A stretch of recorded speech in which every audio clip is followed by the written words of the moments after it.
How do leaders make a lasting difference? Well, in this episode of the 11th Thing podcast, I will be delving into this topic with my special guest, author and Senior Vice President of Global Customer Support at Precisely, Laurent Pierre Jr. My name is Paul Aladenika, and you are listening to the 11th Thing podcast.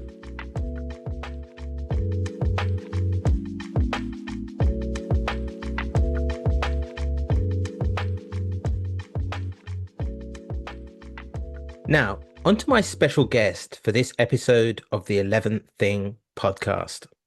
Laurent Pierre Jr. is a global technology senior executive.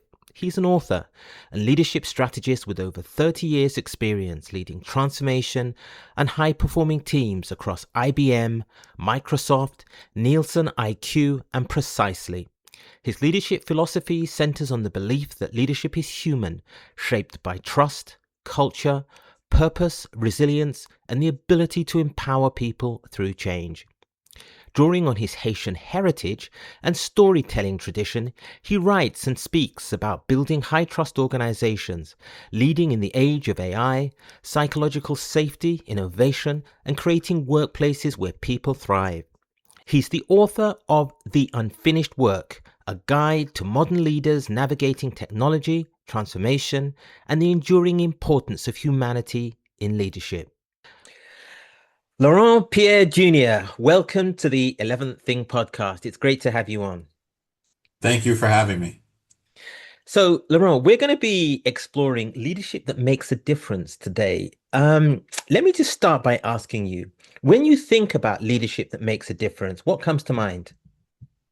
I think for me, the biggest thing that comes to mind is making sure that the people that you have on your team and also cross-functionally, you're actually taking care of them, right? And it's easy to get lost sometimes in the project, the initiative, the corporate direction, and not take care of the people. And when you don't do that and have this balance, I like to say to my team and when I talk to, folks in the industry, that my formula is you look at what your customer needs and you look what your team needs, and that area in the middle is where the magic happens. And so for me, customer experience and employee experience, you can't have them out of balance. They have to be at the same level in order to make sure that both sides of the equation are taken care of. And that's been the sweet spot for me as I've grown in my leadership journey over the years.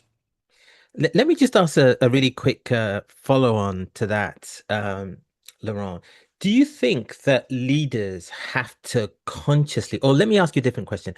To what extent do you think leaders have to consciously be mindful of making a difference on a sort of daily basis?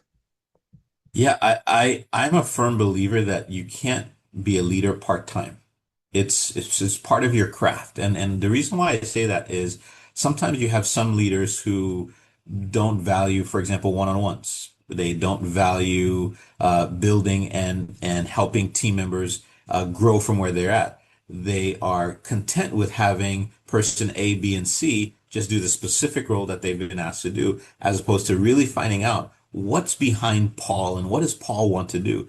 And so it's a missed opportunity, I believe, when you have leaders who are doing it on a part-time basis and kind of checking the boxes and moving on. And so for me, it has to be a full-time effort, because when you take your eye off the ball, that's when you get a surprise 2 week notice, a 2 week resignation where someone's going somewhere else because you haven't been paying attention.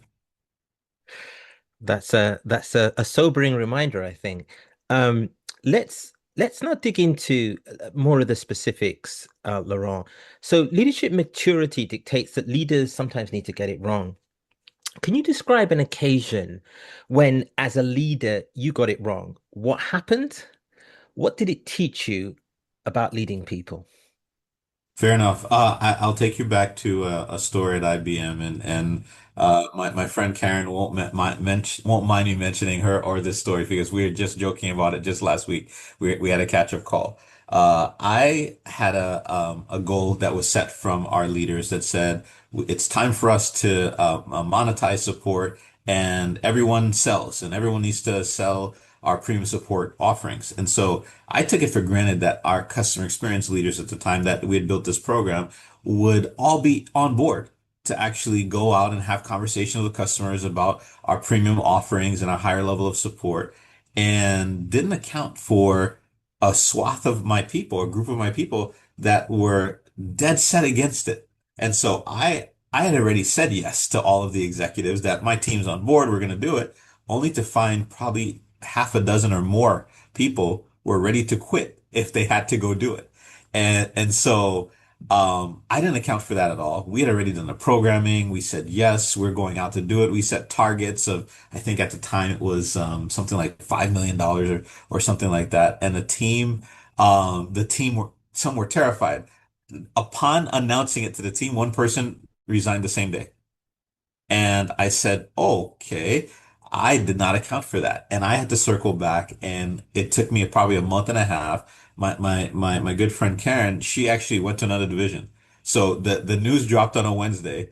By Friday, she had another role. By Monday, she was gone.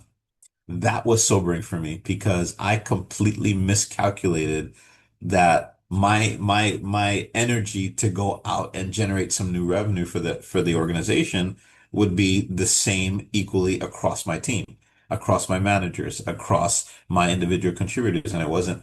And so I had to go and correct that. But that was sobering because Karen and I had worked together for probably a decade before, and so we knew each other, and someone who I knew and I did not account for that reaction, but it was an immediate and it was a decisive reaction.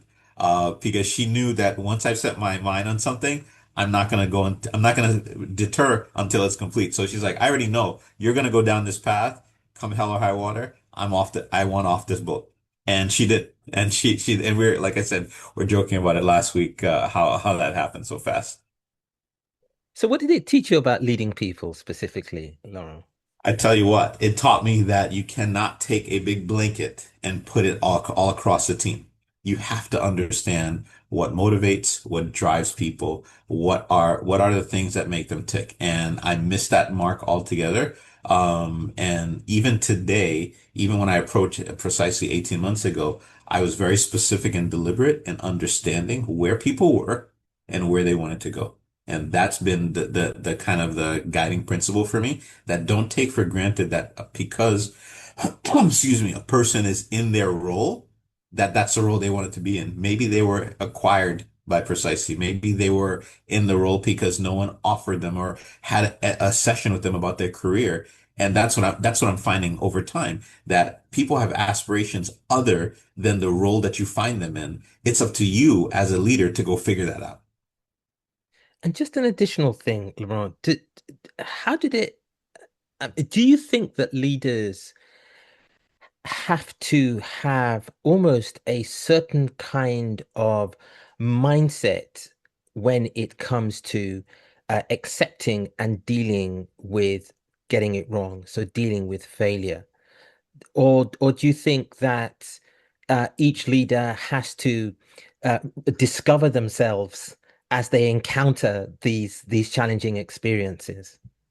I would say, I would answer it this way. So what I found over time is that depending on who is your upline leadership, it kind of sort of drives how you kind of tend to think until you break away from that. And I'll tell you what I mean by that.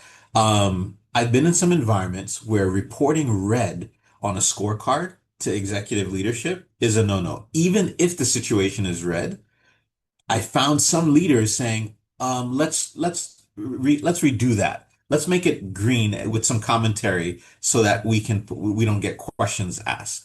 And it was disingenuous. And so at the time, I wasn't a senior leader, I wasn't an executive, I was a first line manager.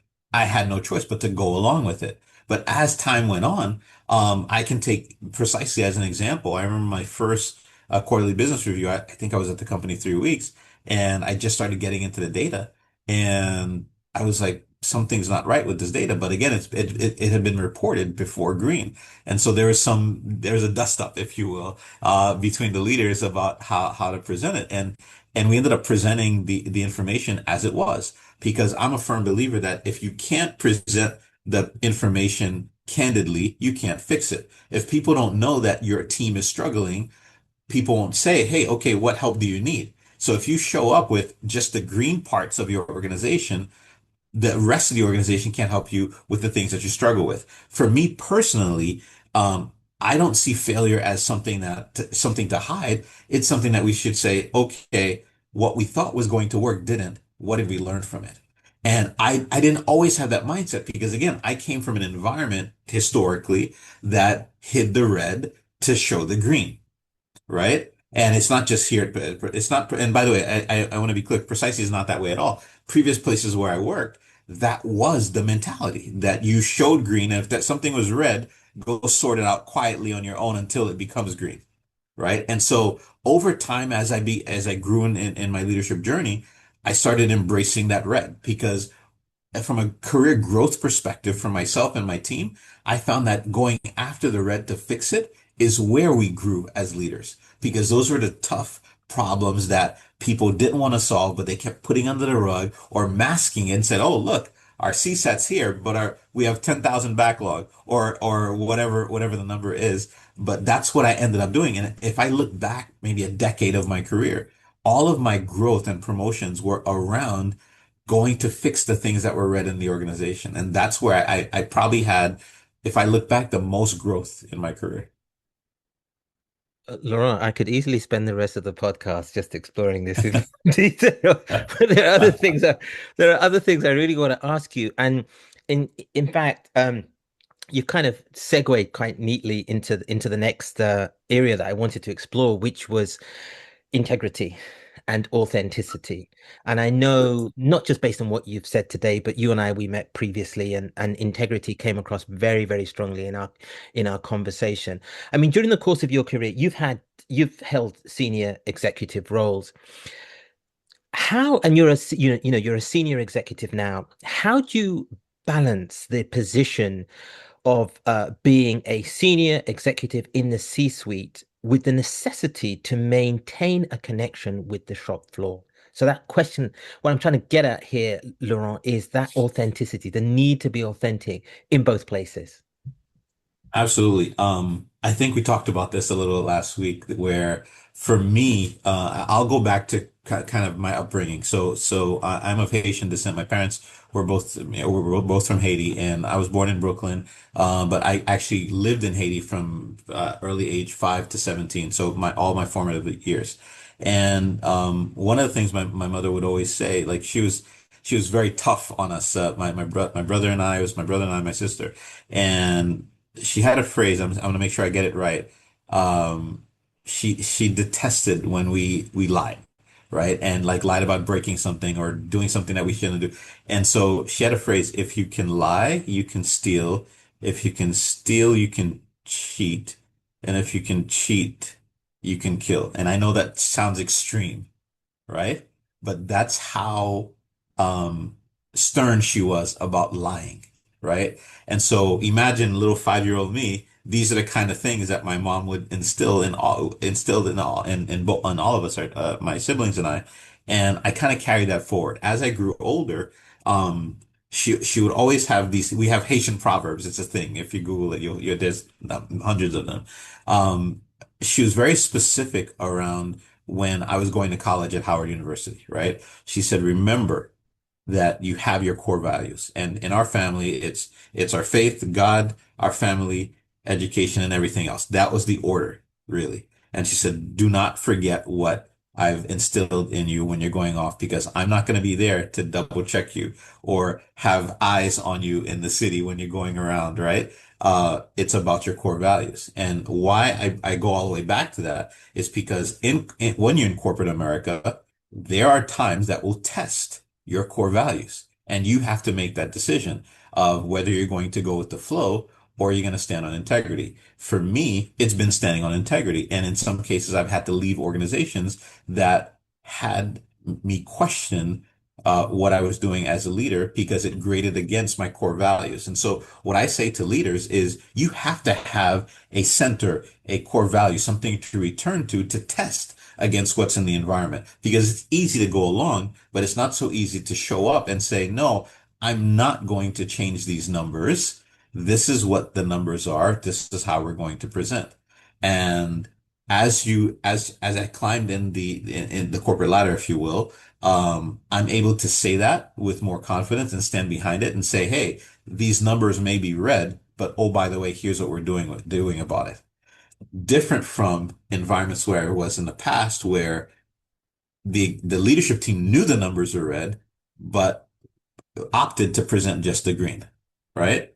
And so I would say my younger self probably had less of a ability to influence what was presented, where now that I have the autonomy to do that and the backing of my leaders to do it, I do it without any fear of backlash or oh my gosh, why did you show those numbers, etc. Because again, that's how I lead. My team as well, from a level of transparency. I mean, I don't share everything, but I share enough to let them know that this is how we're going to operate as a team. We're going to operate with trust. We're going to operate with transparency. And if no matter what the numbers are, we're going to put them there as long as you have a mitigation in place. Very, very different from first year manager me than where I am now. And so I would say, I don't know, age is a factor as we grow older. I guess we get a little wiser, but I share with folks that I mentor all the time that you cannot I cannot stress the importance of having a set of core values and morals that dictate your decisions as a leader. That's fascinating, Laurent. And it does remind me of my own upbringing as a child. I grew up in a very poor family. Um, but one of the things that I never forgot is how hard my father worked to put food on the table and to provide for us. We were a family of eight, uh, six brothers and sisters, and my parents, obviously, that's eight of us. My father worked day and night. He only ever took off Christmas Day and New Year's Day. All other days of the week, he worked. He worked as a cleaner, and he used to take us along with him Hmm. because he wanted us to see what he did and not want to do it ourselves. And Hmm. the reason why I mention that, Laurent, is because what you've described is sort of a deep rooted cultural values. What would you say to leaders that don't grow up with that kind of grounding? What would you say to them? I mean, how do they then face that defining moment when they're the reds and the greens and they're looking at them both and they're saying, hey, what's most important to me is how I profile with others in the C-suite rather than yourself, which says, no, no, no, no, no. I remember where I came from. I know what matters most to me. What would you say to those leaders who don't have that same sort of grounding? So first of all, I mean, it's such a interesting question in a sense because I've encountered leaders who didn't have that grounding. As a matter of fact, leaders who worked for me, leaders who were my peers, and also leaders that were two clicks above my head. And the first thing I would say is that you have to establish a set of core values if you don't have one. I speak to a lot of young kids who are and I say kids, but not my young adults as well, that are in their 20s or in college or in high school or whatnot. And I ask them, okay, so what are your core values? Like when they present a problem to me, I said, so how does that grade against your core values? And they said, what do you mean? I said, your core values. What are the things that you value in your life? And I get blank stares because it hasn't been established. And I'm not talking just your 18 to 20s or your 20s to 30s. I'm talking grown folks who have been in the corporate life for 20 years. They're like, what do you mean? And then when I share with them my core values, it's returned with more silence because that's the gap. And I would give him an assignment. I said, okay, go write about 20 words down about like characteristics, character traits that you aspire to be. If you look at leaders around the world, whether they're in politics or business or what have you, religious leaders, what are those character traits? You come back and we're going to work on that core value system that you don't have. Start there. Second, I say to leaders, don't be afraid to go against the grain because that's what people will remember. They won't remember the people, the followers. They'll remember the person that said, this path that we're on is not a good path. And let me show you a different one. It may be a lonely one. It may be one that people may not like, will not like. I'm gonna not even say may, will not like, and it may be a lonely road, but eventually that is the road that people will look and say, okay, this is different than what we're normally seeing. And oh, by the way, it's kind of like I'll give a quick example or story. It's kind of like the person on your team that's not pulling their weight. It's kind of like the manager who shows up late, who doesn't come on customer calls, who doesn't support their team, and you as the leader of that group is allowing that behavior to happen. Everyone is looking at that behavior saying, hey, that's a representation of how Laurent leads, right? And so that's kind of what I share with leaders. It's like when you allow that type of sort of laissez-faire, a type of leadership, your team sees it as well. And those who have integrity, those who have a core value system will look at that and say, this is not a place for me to work because I don't aspire to be that person. And that's where people walk with their feet. And so that's kind of how I would answer that question. What I've done as well when I encounter people of all walks of life that literally haven't really taken the time to sit down and establish their core value system for themselves. Excellent. Let's stay on culture just a moment, Laurent. I mean, drawing on your experience, how have you give us some additional examples of how you have tried to nurture productive working environments that enable others to fulfill their potential. I mean, again, you've clearly worked your way up. You're a senior executive now. What are the keys? What are the things that you do that are sort of rhythm and routine that are impactful and that help create the kind of culture that helps people to reach their potential and perform at their very best? Fair enough. I think the biggest thing for me is it goes back to what we were talking about earlier about not assuming that Paul is in this role and this is what he's wanted to do all along.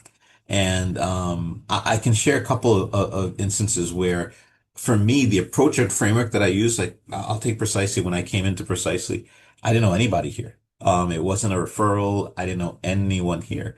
And so my first order of business was to find out who's who in the organization, not only from a networking perspective, but also from an understanding of how the company works. When I take a look at my team, I took a look at my team and tried to identify what were the strengths on my team that existed already, right? What were the things that were, excuse me, that were in place before I got here, and then understand where it is that they've been wanting to go, but haven't been empowered to get there. And so typically, if I get a list, usually it's a list of 20. Oh, well, Laurent, we want to do this, and we've been wanting to do that. And next thing you know, there's 30 items on a page. Pick three, right? Pick three collectively, and we're all going to go after them together. But then I have to identify what are the skills on my team and what are the gaps. And then once I've identified that, next thing is, okay, shared goals. What are we trying to do? Connecting the corporate goals with our current goals. But then what do you want to accomplish, Paul, specifically yourself? So I would have that conversation.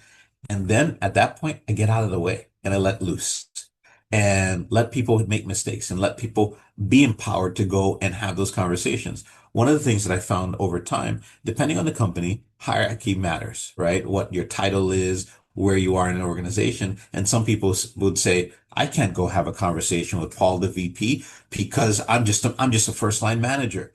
I can't go say that in a meeting. And once you give them that ability to do that, some of the things that I've done, I'll give you some quick examples. Sometimes I don't show up to the meeting and say, hey, Paul, I need you to go cover that meeting for me and give Paul exposure to that. Or I would say, hey, you know what? You run with this project, or you run with this presentation, or you run with this initiative. I need you to go talk to so and so, like a conversation that I can easily go have. I would put my team in front to go do that because that's where they're going to learn. But more importantly, I purposely don't join a meeting because I want them to go and make those decisions. Make this instead of asking me, oh, I have to go ask Laurent, see what he thinks. Go to the meeting. You're empowered. You're the person that's going to make a decision. This is your project. And once you create that space, that's when stuff just starts to happen.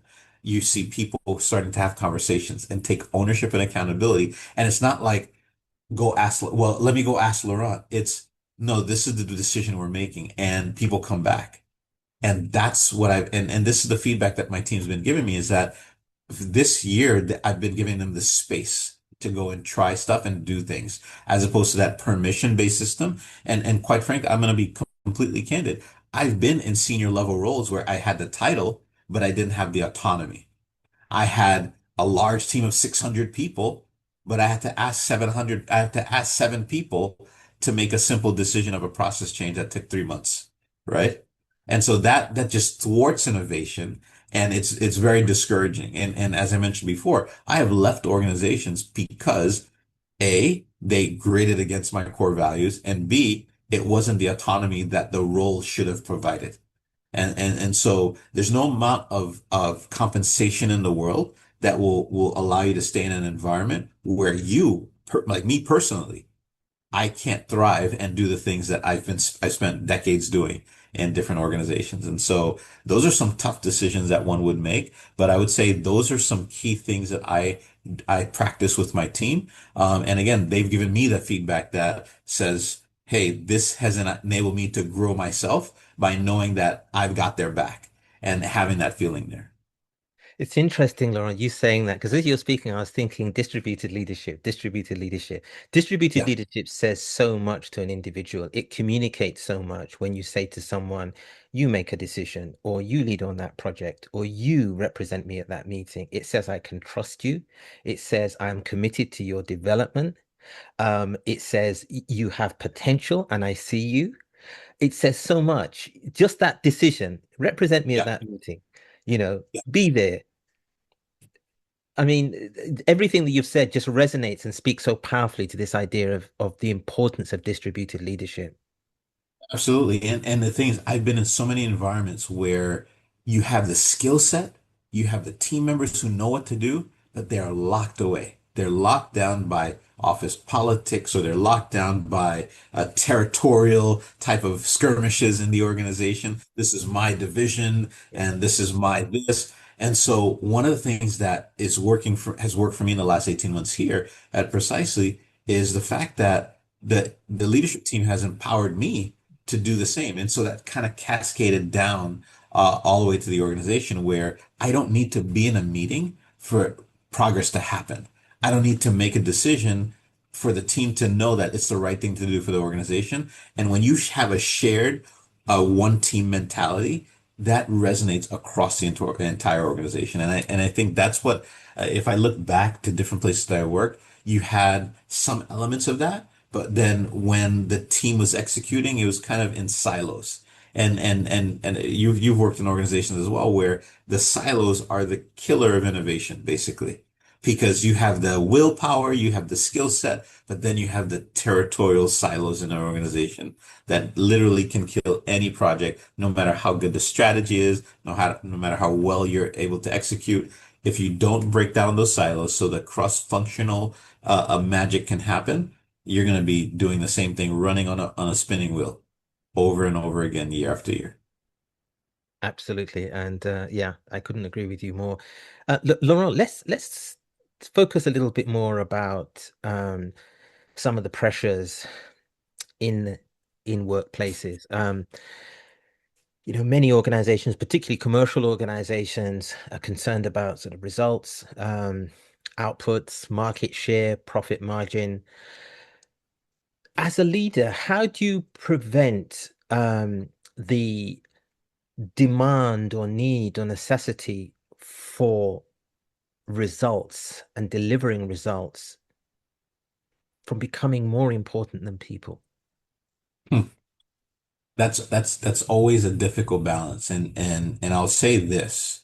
Um, you can be the kindest leader, the most supportive leader, but ultimately you have to deliver business outcomes and business results. Okay.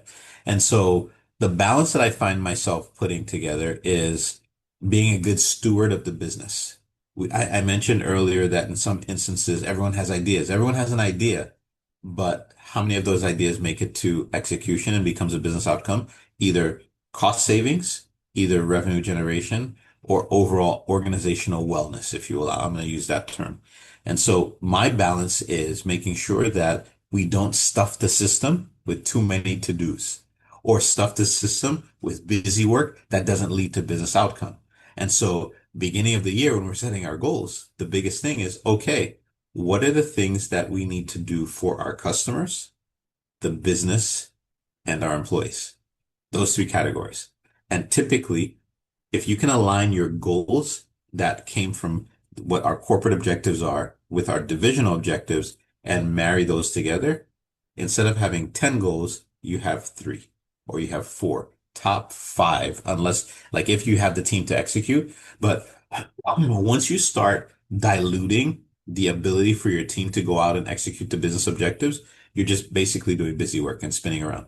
And so my approach has been to make sure that you're focused in on the things that matter, not the busy work that looks, oh, Laurent's team's always so busy working on cases.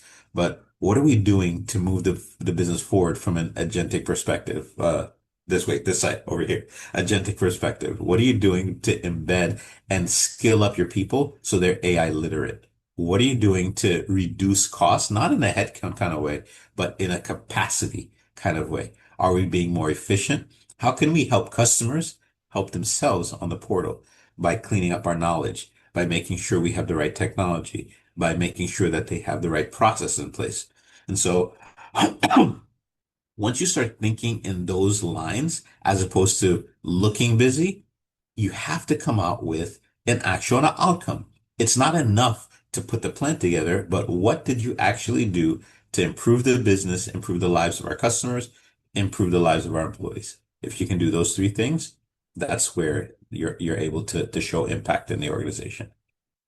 That's really, really excellent. And I do take your point. It is, really challenging. Ultimately, as you say, you're in business to do business. Um, and people have to understand that. Just let me just touch on that. Just one more, with one more sort of supplementary, which is Sure. that sometimes in some organizations, um, what makes the difference is a welcoming environment, an environment where people want to do their best, and particularly when there is a demand, deadline, target-driven culture, it can actually create an incredible amount of not just pressure. And I'm not saying pressure is a bad thing. Pressure can actually be Sure. very, very healthy, very, very Yeah. healthy Yeah. indeed. But there is a thin dividing line between high pressure that gets people performing at a very high level and optimizes their alertness, if you like, and then Hmm. crosses over into toxicity. Yeah, How do you straddle that line and making sure that you don't go on the wrong side of it? for sure. So I'm going to use the phrase always on. And for me, the phrase always on is a road to toxicity. And I'll tell you what I mean by that.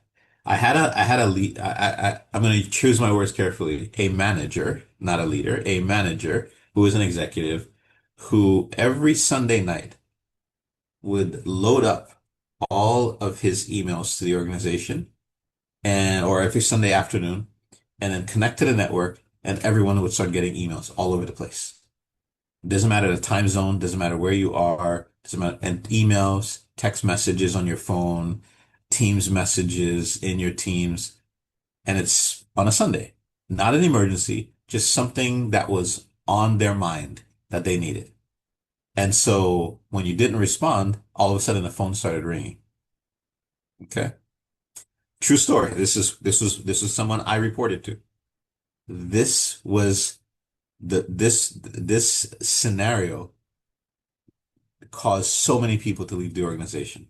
Tenured people, people who were skilled, because it was that stress, because it was, downtime with your family, Sunday night, winding, getting ready for work, and then this starts coming in.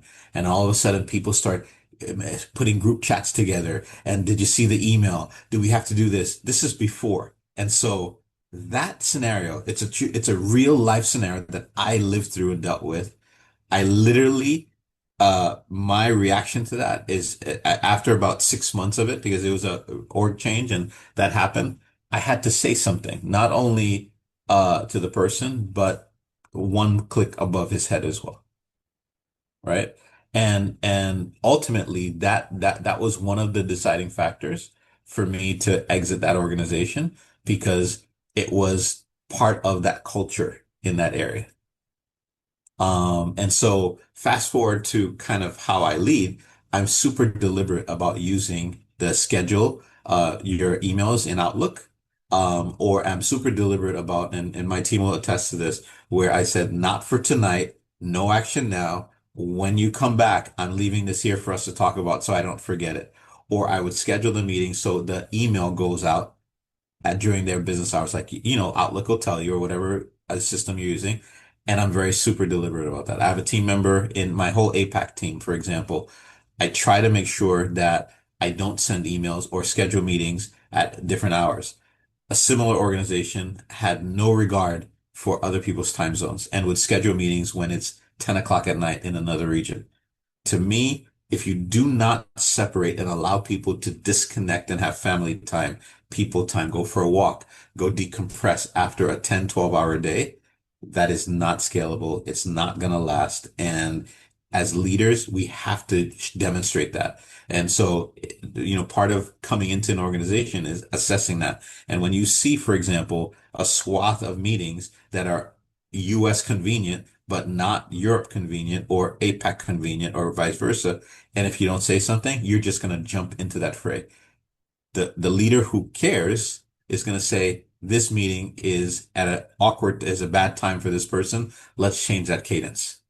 Those may seem like simple things, but that is acknowledging that this is not right. And as a leader, you need to lead by example. Those are some of the things that the always on culture is not scalable and will burn out your employees. But also, as you see things, you address it right then and there to make sure that the environment knows that this is not the right way to work from a global perspective. I can talk about other things, but those are the ones that kind of stood out to me because I lived them myself. That's incredibly powerful and really, really helpful. Let's just touch on legacy, Laurent. Leadership is often associated with legacy. I mean, a truly good leader, a great leader, in fact, any leader, I think, should be thinking about their legacy. My question is this: how do leaders focus on leaving a lasting legacy while ensuring that the legacy is about people and not making legacy about themselves? Wow. Um, I would say this. I'll take it back. I'll answer it this way. I'll take it back to my parents. Um, my parents helped a lot of people growing up, and what I mean by that is in Haiti we had a travel agency, and so my dad helped a lot of people come to the United States and throughout Europe, around the world, because we were able to help with visas and getting people set up and things of that nature.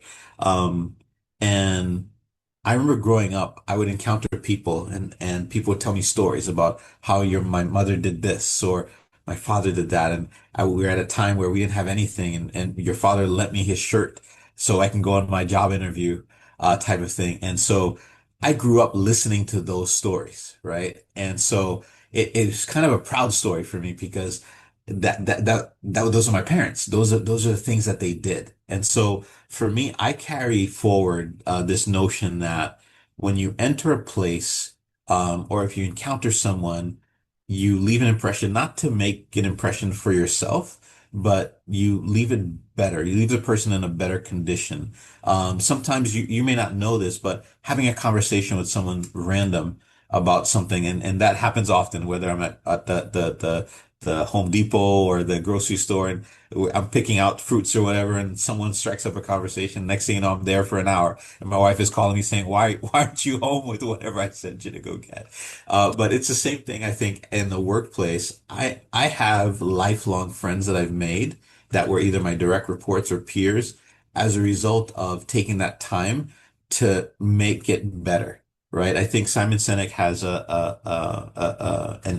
something that he talked about, kind of like, do you have 8 minutes for your friend? I'm probably not doing it justice here, but it's kind of like when someone pings you and says, I need to talk.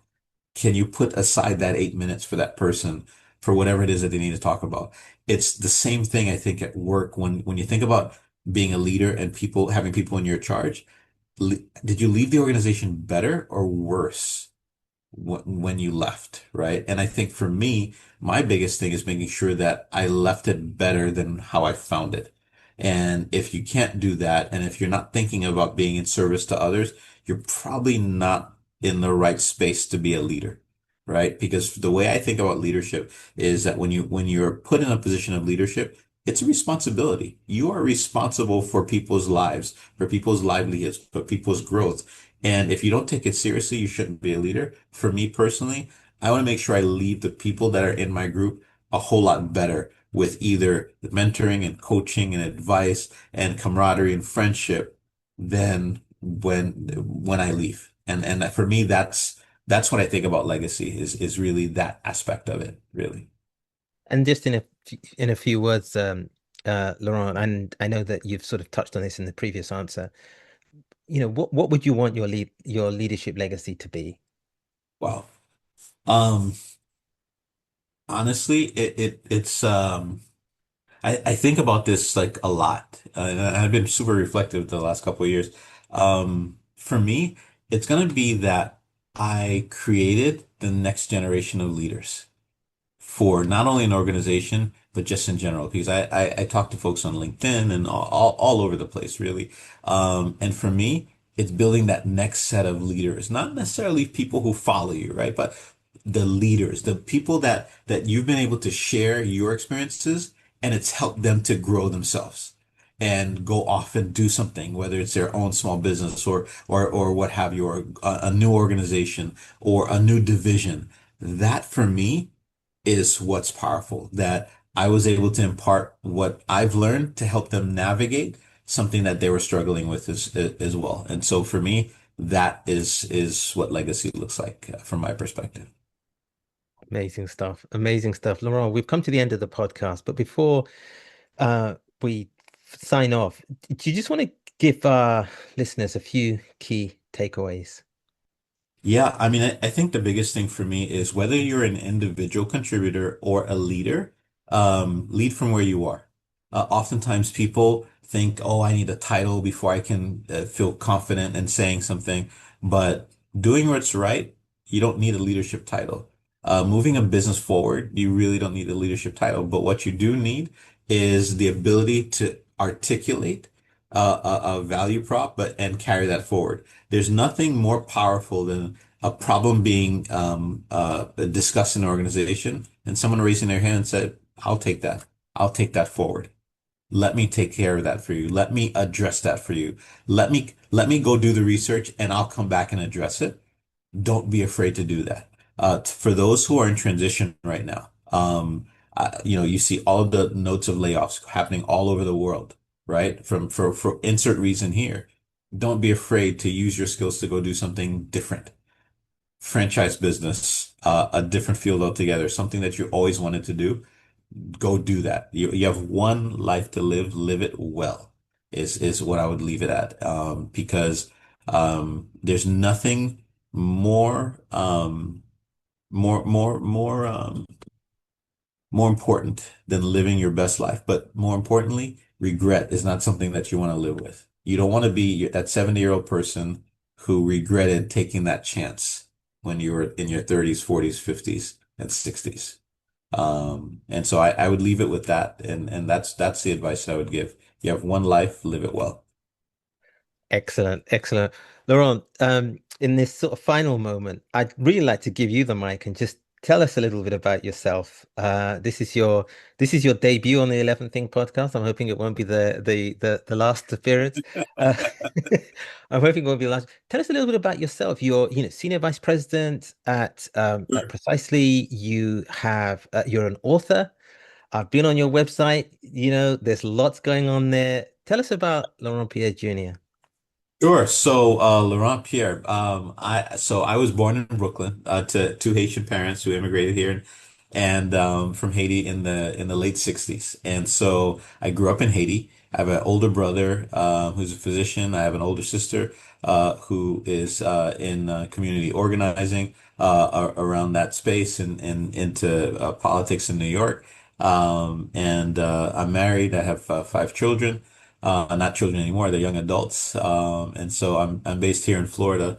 And the things that I've been working on is really I started someone said to me the unfinished work that I just released earlier this year.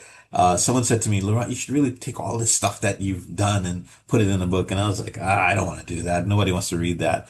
And one day I just started writing, and one chapter led to the other, and then I put it out. And so it was kind of like musings of Laurent, if you will, but really I wanted to capture the things that I've been working on. And so I'm actually working on my second book right now. And it's really along the similar lines and kind of like leadership lessons. A lot of what we talked about today. I really wanted to take a deeper dive of some of the experiences being in the different spaces that I've been in, and kind of share some real life stories that hopefully will resonate with folks as well. And so I started writing that a couple months ago, and so I'm like in the middle, the one third of the way there. And so that's what I'm working on right now. And so I'm having fun with it, and I find right now in this period that I'm in my career that I want to share a whole lot more, and I'm finding it kind of cathartic, if you will, or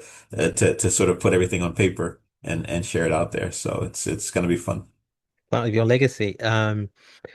Laurent, if our audience wants to get in contact with you, how can they reach you? What are your socials? Sure. My website, laurentpierrejr.com, or LinkedIn. I'm super active there as well. Please feel free to reach out. I'll be happy to have a conversation. I'm on there a lot, probably more than I should be, but that's usually my two spots where folks can get in contact with me and be happy to connect and engage and share my experiences there. Laurent Pierre Jr., it's been a real honor and privilege to have you on the 11th Thing podcast. Thank you so much for joining me. Thank you for having me and inviting me. See, I told you this would be fun. I appreciate you having me here, and hopefully this won't be the last. I'd be happy to come back. Finally, before I sign off, can I ask that listeners please share this podcast across your social networks? Please also check out previous episodes of the 11th Thing podcast. And if you want to know more about the issues being covered in this series, head over to Believenomics on YouTube and TikTok for a sneak peek. There are a range of videos there which I'm sure you'll find really helpful. Finally, you may also want to check out Paula Ladinica on medium.com, where I post a new blog once a week. Thanks for listening.